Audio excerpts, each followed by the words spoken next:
The subjects we examined in previous sessions were the foundations and preliminaries that must be considered before studying any particular religion, so that when we evaluate the religion we are dealing with, we approach it with the correct method and with logical and rational foundations. But when it comes to the study of a specific religion, the question arises, is it necessary for everyone to study Islam as one of the world's greatest religions, and must all people examine it to discover its truth? We previously explained that such an expectation is unreasonable because it is simply impossible for people to examine all the religions of the world. Someone who makes such a claim saying, "Everyone must examine my religion to discover its truth," usually does not do this himself. He did not choose his own religion by examining all religions, so how can he expect others to do so?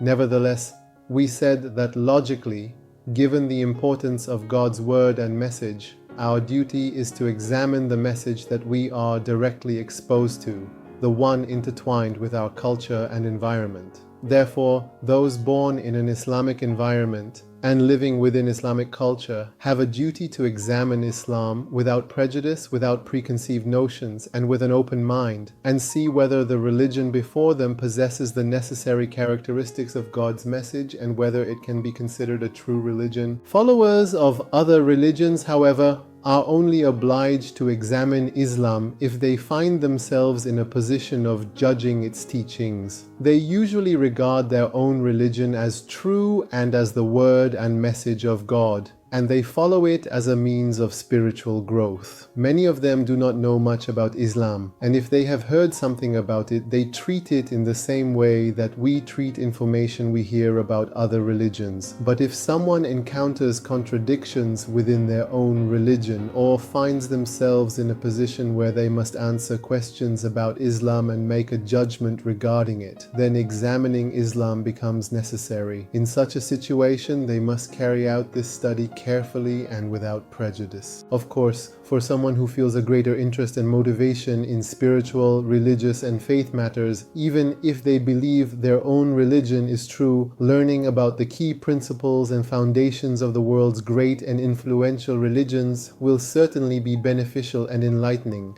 Such study, in addition to broadening and deepening their perspective, may at times lead them to reconsider and make better choices. I hope that this series of discussions and studies on Islam that we will continue from here will be useful and effective for such people.